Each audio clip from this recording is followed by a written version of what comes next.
কাছে এলাম।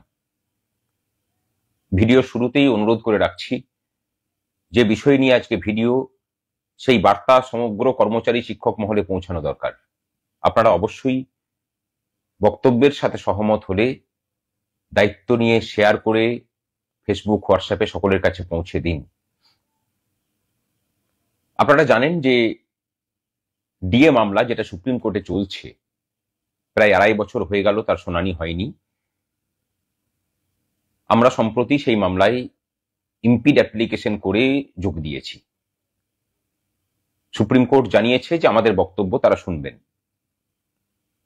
আমরা এতদিন রাস্তার লড়াই করছি।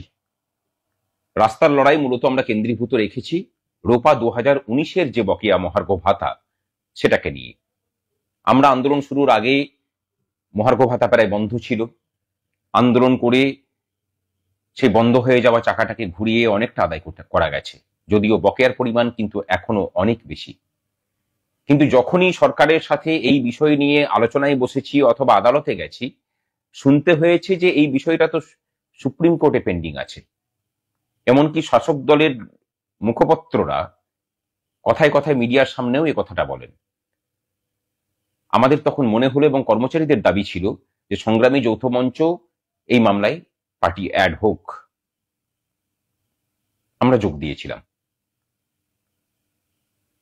শুনানি শুরু হয়েছে, দ্রুত ডেট পড়তে শুরু করেছে। আজকে ঘোষণা করছি যে তার সাথে প্রশাসনিক উচ্চ মহলের কর্তারাও আছেন। আজকে পুলিশের সাথে কথা বলে যেটুকু আভাস পেয়েছি তাতে এই বিষয়টা পরিষ্কার।